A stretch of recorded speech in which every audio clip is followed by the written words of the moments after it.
ഇവിടെ നടന്ന വലിയ ഈ ദുരന്തമുണ്ടല്ലോ, അത് അള്ളാഹു ഉണ്ട് എന്നുള്ളതിന്റെ തെളിവാണ്.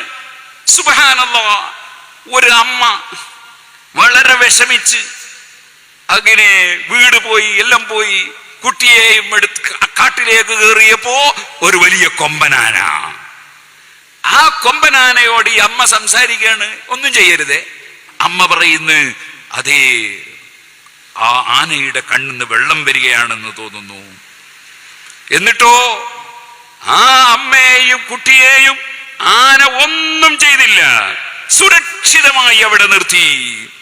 എനിക്ക് സങ്കല്പിക്കാൻ പോലും കഴിയുന്നില്ല.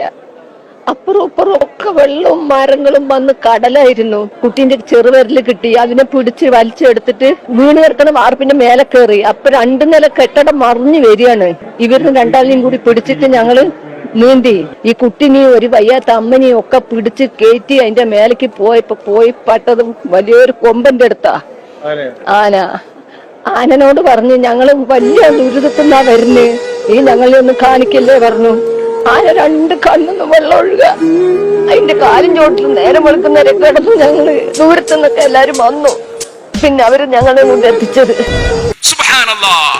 ഇത് കേൾക്കുമ്പോ സുന്നത്തി ജമാഅത്തിൽ വിശ്വാസം ഇല്ലാത്തവര് ഈ അമ്മ പറഞ്ഞ് വിശ്വസിക്കും കേട്ടോ. അതേ സമയത്ത് മഹാനായ മടവൂര് CM വലിയുള്ളാഹി ഖദ്ദസല്ലാഹു സിർറഹു തങ്ങളെ കറാമത്തായിട്ട് അവിടുത്തെ മൗലിദില് അതേ മുറ്റിച്ചൂർ ഉസ്താദ് എഴുതി, മൈസൂർ വനത്തിൽ CM വലിയുള്ളാഹി കയറി ചെല്ലുമ്പോ വലിയ വലിയ ആനകൾ ഉണ്ടാകും, പക്ഷെ ഒന്നും ചെയ്യാറില്ല. അത് പറഞ്ഞാൽ ഓന് വിശ്വാസാവൂല. കാരണം അങ്ങനെയൊക്കെ പടച്ചോന് ചെയ്യാൻ കഴിയുമോന്ന് അന്നേരം അവൻ വിശ്വസിക്കുക. ഈ ആനക്ക് അങ്ങനെ തോന്നിപ്പിക്കാൻ അള്ളാഹ്ക്ക് കഴിയുമോന്നാണ് പുത്തൻവാദി ചിന്തിക്കുക. നേരെ മറിച്ച് സുന്നത്തി ജമാഅത്തുള്ളവൻ എന്താ ചിന്തിക്കുക, പടച്ചോനിക്ക് ഒരു പ്രശ്ന, ആനക്ക് അങ്ങനെ അങ്ങ് തോന്നിപ്പിച്ചു കൊടുത്താൽ പോരെ. ഈ തേനീച്ചകൾക്ക് ഇന്ന സ്ഥലത്ത് തേനുണ്ടെന്ന് തോന്നിപ്പിച്ചു കൊടുക്കുന്നവൻ ആരാണ്? അവിടുന്ന് തേന് കൊണ്ടുവന്ന് സംഭരിക്കാൻ തോന്നിപ്പിച്ചു കൊടുക്കുന്നവൻ ആരാണ്? തേനീച്ചക്ക് സന്ദേശം കൊടുക്കുന്നവൻ പടച്ചവനാണ്. ആ പടച്ചവൻ അവൻ ഈ ആനക്ക്, ഈ അമ്മയും കുട്ടിയും ചെന്നപ്പോ ആനയുടെ മനസ്സിൽ തോന്നിപ്പിക്കുകയാണ്, അവര് വിഷമിച്ചു വരുന്ന അമ്മയും കുട്ടിയാണ്, സംരക്ഷണം കൊടുക്കണം. ആന സംരക്ഷിക്കുകയാണ്. ഇത് പടച്ചവനുണ്ട് എന്നുള്ളതിന്റെ തെളിവാണ്. അല്ലെങ്കിൽ ആന സാധാരണ നിലക്ക് ആന അങ്ങനെ വിടുവോ? പടച്ചവനുണ്ടെന്നതിന്റെ തെളിവാണത്. ഏതുപോലെ സഫീന റളിയല്ലാഹു അൻഹു ഒരവസരത്തിൽ കൂട്ടത്തിൽ ഒറ്റപ്പെട്ടു പോയി. അങ്ങനെ അങ്ങ് ചെന്നപ്പോ സഹാബിയാണ്. അങ്ങോട്ട് ചെന്നപ്പോ ഒരു സിംഹത്തിന്റെ മുമ്പിലാണ് എത്തിപ്പെട്ടത്. സഫീന റളിയല്ലാഹു അൻഹു അല്പവും കുലുങ്ങിയില്ല. സഫീന റളിയല്ലാഹു അൻഹു സിംഹത്തോട് പറഞ്ഞു, ഇത്തഖി അന മൗല റസൂലില്ലാഹി, സൂക്ഷിച്ചോളണം, ഞാൻ റസൂലുള്ളാഹിന്റെ ആളാണ്, റസൂലുള്ളാഹിന്റെ ആളാണ്. അതെ, റസൂലുള്ളാഹിനെ ഇടയാളനാക്കിട്ടാ പറയുന്നത്. മനസ്സിലായില്ലേ? ആദി ഏത് സിംഹത്തിനും മനസ്സിലാവും റസൂലുള്ളാഹിന്റെ ബഹുമാനം. ഇത്തഖി അന മൗല റസൂലില്ലാഹി, ഞാൻ റസൂലുള്ളാഹിന്റെ ആളാണ്, അല്ലാഹുവിന്റെ റസൂലിന്റെ ആളാണ് ഞാൻ, സൂക്ഷിച്ചോളണം. ആ സിംഹം അതെ, ഒമയ്യകും ബിറസൂലില്ലാഹി നുസ്റതുഹു ഇൻ തൽഖഹുൽ ഉസ്തു ഫീ അജാബിഹാ തജ്മീ. ഇമാം ബൂസരി പാടിയില്ലേ, സിംഹം അംഗരക്ഷകനായി പോവുകയാണ് സഫീന റളിയല്ലാഹു അൻഹു. ഈ സിംഹത്തിന് ഇത് ഉത്ബോധിപ്പിക്കുന്നവൻ, ഇത് തോന്നിപ്പിക്കുന്നവൻ അല്ലാഹുവാണ്. ആനക്ക് തോന്നിപ്പിക്കുന്നവൻ അല്ലാഹുവാണ്. അല്ല, ചിലരൊക്കെ പറയുന്ന കേട്ടു, സുബ്ഹാനല്ലാഹ്, ആന കൂട്ടം കൂട്ടമായി ഇറങ്ങി അങ്ങ് പോയി കാട്ടിൽ നിന്ന് ഇത് വരുന്നതിന് മുമ്പ് എന്ന് കേട്ടു. സുബ്ഹാനല്ലാഹ്, ആനക്ക് അത് തോന്നിപ്പിച്ചു കൊടുക്കുന്നവൻ അല്ലാഹുവാണ്. ആ അല്ലാഹു ജല്ല ജലാലുഹു ഉണ്ട് എന്നതിന്റെ തെളിവാണ്. ഒരിക്കലും യുക്തിവാദി മനസ്സിലാക്കണ്ട. ഇപ്പോ ആളുകളോട് എന്തേ പടച്ചവൻ ഇങ്ങനെയൊക്കെ ചെയ്യാനെന്ന് ചോദിച്ചിട്ട് ഉള്ള ഈമാൻ കളഞ്ഞു കളയാം എന്ന് ഒരു യുക്തിവാദിയും സ്വപ്നം കാണണ്ട. അല്ലാഹു ഉണ്ട് എന്നതിന്റെ തെളിവാണിത്.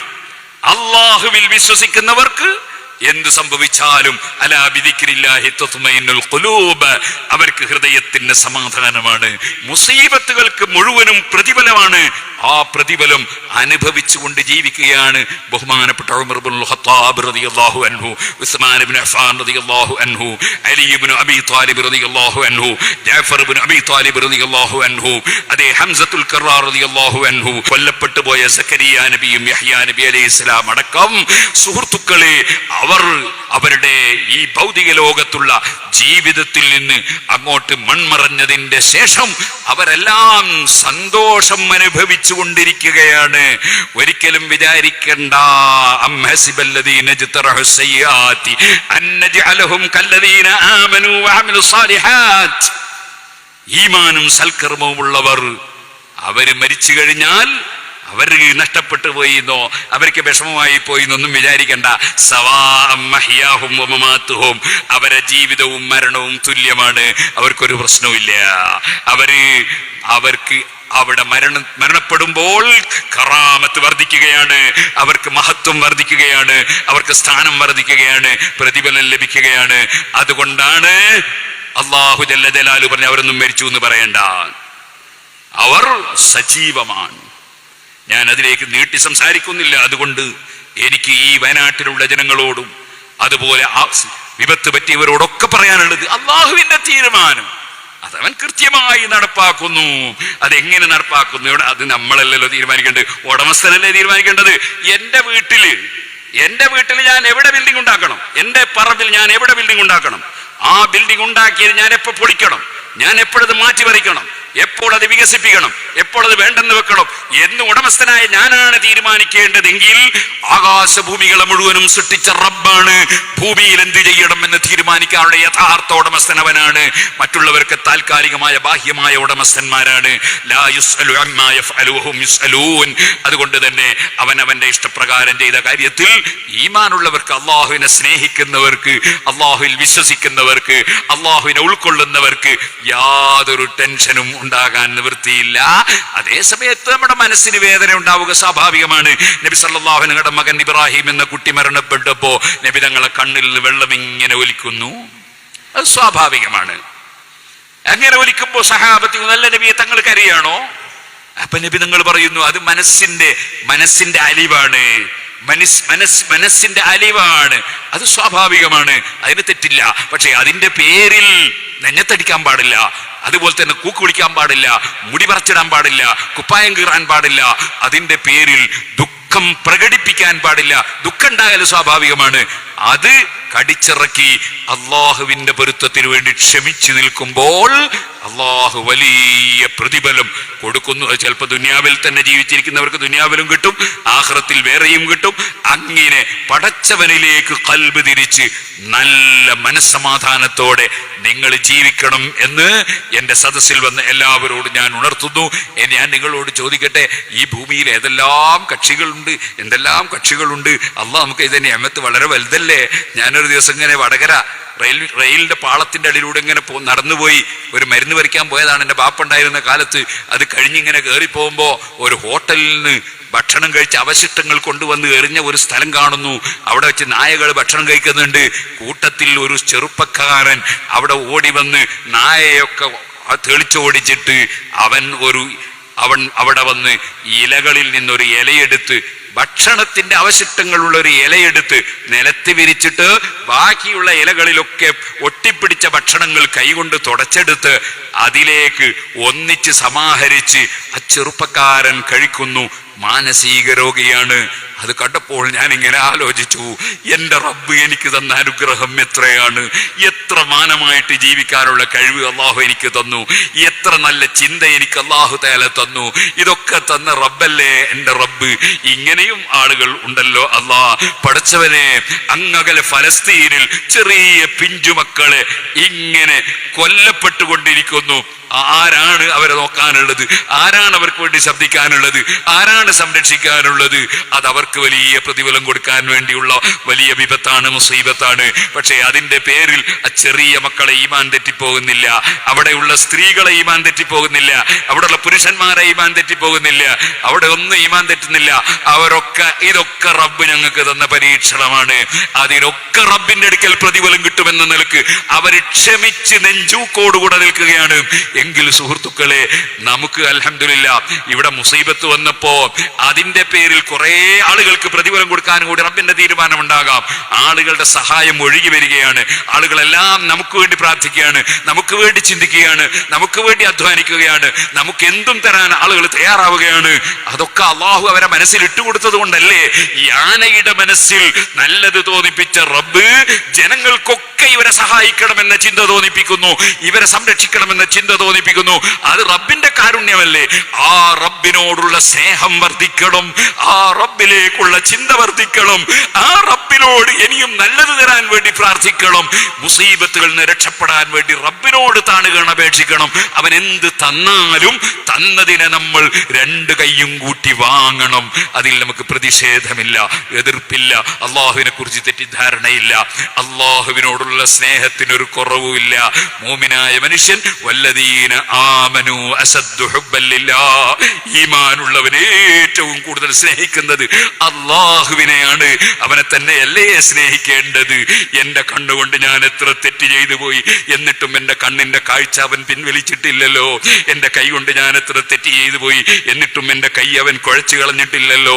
എന്റെ കാലുകൊണ്ട് ഞാൻ എത്ര തെറ്റിലേക്ക് നടന്നുപോയി, അവൻ ഇഷ്ടപ്പെടാത്ത എന്തെല്ലാം ഞാൻ നടന്നുപോയി, എന്നിട്ടും എന്റെ കാല് അവൻ നശിപ്പിച്ചിട്ടില്ലല്ലോ.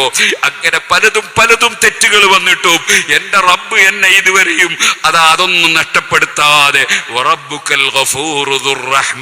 വലിയ കാരുണ്യമുള്ള റബ്ബ്, വല്ലാതെ പുറത്തു കൊടുക്കുന്ന മാപ്പ് കൊടുക്കുന്ന റബ്ബ്.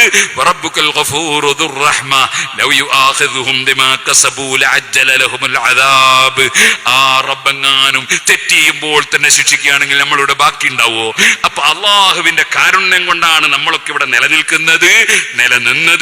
ഇനി എന്തെങ്കിലും മുസീബത്തുകൾ റബ്ബ് തരുമ്പോ അതൊക്കെയും നമുക്ക് വലിയ പ്രതിഫലം തന്ന് ദോഷങ്ങൾ പൊറുക്കപ്പെടാൻ അള്ളാഹിന്റെ റസൂല് പറഞ്ഞില്ലേ, രോഗമായാൽ ദോഷം പൊറുക്കപ്പെടും, മുസീബത്തുണ്ടായാൽ ദോഷം പൊറുക്കപ്പെടും. ഇതുപോലെ ഒരു ഇരുമ്പ് തീയിൽ വെച്ച് ചൂടാക്കിയാൽ ഇരുമ്പ് പഴുക്കും, പക്ഷേ അതിന്റെ കറ കഴിഞ്ഞു പോകും. എന്റെ സഹോദരിമാര്, നിങ്ങൾ പഴയ പൊന്ന് അത് ഉരുക്കാൻ കൊണ്ടുപോകലില്ലേ? ഉരുക്കിക്കഴിഞ്ഞാൽ അത് നല്ല തങ്കമായി മാറും. എന്തേ? അതിലുള്ള ചേറൊക്കെ പോയി. ഇതുപോലെ മുഅ്മിനായ മനുഷ്യനുണ്ടാകുന്ന മുസീബത്ത് അത് ശുദ്ധീകരിക്കാനുള്ളതാണ്, ഫിൽട്ട് ചെയ്യാനുള്ളതാണ്. ഈമാനുള്ളവർക്കുണ്ടാകുന്ന മുസീബത്തുകൾ അവരെ ശുദ്ധീകരിച്ചെടുത്ത് സ്വർഗത്തിൽ കൊണ്ടുപോകാൻ അല്ലാഹു തആല കൊടുക്കുന്നതായിരിക്കും എന്ന് കരുതി നമ്മൾ അലാ ബിദിക്രില്ലാഹി തത്മഇന്നുൽ ഖുലൂബ്, അല്ലാഹുവിലേക്ക് ഖൽബ് തിരിച്ച് അല്ലാഹുവിനോട് ഖൈറിന് വേണ്ടി പ്രാർത്ഥിക്കണം, മുസീബത്തുകളിൽ നിന്ന് രക്ഷ കിട്ടാൻ വേണ്ടി പ്രാർത്ഥിക്കണം. അത് റബ്ബ് നമ്മളോട് കൽപ്പിച്ച കാര്യമാണ്. പടച്ചവനോട് യാചിച്ചുകൊണ്ടേയിരിക്കണം. നമ്മൾ യാചിക്കാനുള്ള അടിമകളാണ്, അവൻ തരാനുള്ള ഉടമസ്ഥനാണ്. ആ ഉടമസ്ഥൻ എന്ത് തന്നാലും നമുക്ക് തൃപ്തിയാണ്. പക്ഷേ ഖൈറായത് പടച്ചവനോട് ചോദിക്കാൻ കൽപ്പനയാണ്. ഉദ്ഉനി അസ്തജിബ് ലക്കും, നിങ്ങൾ എന്നോട് ദുആ ചെയ്തോളൂ, ഞാൻ ഉത്തരം തരും. ഇദാ സഅലക ഇബാദി അന്നി ഫഇന്നി ഖരീബ് ഉജീബു ദഅവത ദാഇ ഇദാ ദഅൻ, നിങ്ങൾ ദുആ ചെയ്തോളൂ, ഞാൻ ഉത്തരം തരും. അല്ലാഹു തആല അങ്ങനെയല്ലേ നമ്മളെ പഠിപ്പിച്ചത്. പക്ഷേ എല്ലാവരും ദുആ ഒരുപോലെയല്ല. വയസ്തജീബുല്ലദീന ആമനു വഅമിലുസ് സാലിഹാത്ത്, ഈമാനും സൽക്കർമ്മമുള്ളവരുടെ ദുആക്ക് എന്തായാലും ഉത്തരം കിട്ടും. അപ്പൊ നമ്മൾ കുറെ ആളുകൾ ഒരുമിച്ച് കൂടി, അതിൽ കുറെ മുസീബത്ത് പറ്റിയ ആളുകളുണ്ട്. അവരൊക്കെ റബ്ബിനോട് കൈ ഉയർത്തുമ്പോ അള്ളാഹുവിന്റെ കാരുണ്യം കിട്ടും, അള്ളാഹു ദുആക്ക് ഉത്തരം തരും. പ്രത്യേകിച്ചും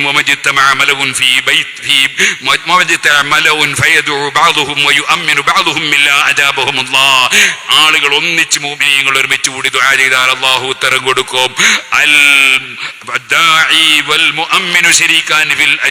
ഒരാൾ ദുആർന്ന് മറ്റുള്ളവരൊക്കെ ആമീൻ പറഞ്ഞാൽ എല്ലാവരും അതിൽ പാർട്ട്ണർമാരാണ്, കൂറുകാരാണ്, എല്ലാവർക്കും പ്രതിഫലം കിട്ടും. അതുകൊണ്ട് കൂട്ടുപ്രാർത്ഥനകൾ വേണം, ഒറ്റക്കുള്ള പ്രാർത്ഥനകൾ വേണം. നമ്മൾ അള്ളാഹുവിൽ നിന്ന് മുസീബത്തുകൾ വരാതിരിക്കാൻ വേണ്ടി നമ്മൾ ഖുർആൻ ഓതുന്നത് വർദ്ധിപ്പിക്കണം, ദിക്ർ ചൊല്ലുന്നത് വർദ്ധിപ്പിക്കണം. ലാ ഹൗല വലാ ഖുവത ഇല്ലാ ബില്ലാഹ് ദിക്ർ ധാരാളം ചൊല്ലണം. നബി തങ്ങൾ പറഞ്ഞില്ല 99 രോഗങ്ങൾക്ക് മരുന്നാണത്. അതിലേറ്റവും സിമ്പിളായ അതിലേറ്റവും സിമ്പിളായ രോഗം എന്ന് പറയുന്നത്, സിമ്പിളായ വിഷയം എന്ന് പറയുന്നത് അൽ ഹമ്മു, ടെൻഷനാണ്. ടെൻഷൻ നീങ്ങാനുള്ള മരുന്നാണ് ലാ ഹൗല വലാ ഖുവത ഇല്ലാ ബില്ലാഹ്. എല്ലാറ്റിനും കഴിവുള്ളവൻ അല്ലാഹുവാണ്, അവൻ തരുന്ന കഴിവല്ലാതെ ആർക്കും ഒന്നുമില്ല എന്ന് പറയുന്ന ദിക്ർ വർദ്ധിപ്പിക്കണം. അതുപോലെ സുബ്ഹാനല്ലാഹ് വർദ്ധിപ്പിക്കണം, അൽഹംദുലില്ലാഹ് വർദ്ധിപ്പിക്കണം, അല്ലാഹു അക്ബർ വർദ്ധിപ്പിക്കണം, സുബ്ഹാനല്ലാഹി വബിഹംദിഹി വർദ്ധിപ്പിക്കണം. പടച്ചവന്റെ ഖുർആൻ, അതേ വനുനസ്സിലു മിനൽ ഖുർആനി മാ ഹുവ ശിഫാ വശിഫാഉം വറഹ്മത്തുൽ ലിൽ മുഅ്മിനീൻ. അതേ, അത് മനുഷ്യന്റെ മനസ്സിനും ശരീരത്തിനുമൊക്കെ രോഗത്തിനും എല്ലാറ്റിനും ശമനമാണ്. ഖുർആൻ ധാരാളമായി ഓതാൻ നോക്കണം. അങ്ങനെ സൽക്കർമ്മങ്ങൾ ചെയ്ത് വീണ്ടും സ്വർഗത്തിലേക്ക് സമ്പാദ്യം വർദ്ധിപ്പിക്കുന്നവരായി നമ്മൾ മുത്തഖീങ്ങളായി ജീവിച്ച് മരിക്കണം. അല്ലാഹുവേ, ഞങ്ങൾ സാധുക്കളാണ്. ഞങ്ങളെ ഇനി നീ പരീക്ഷണം കൊണ്ട് ഞങ്ങളെ നീ ഇടം തട്ടിക്കരുത് റഹ്മാനെ. പരീക്ഷണങ്ങളിൽ നിന്ന് ഞങ്ങളെ നീ രക്ഷപ്പെടുത്തണം റഹ്മാനെ.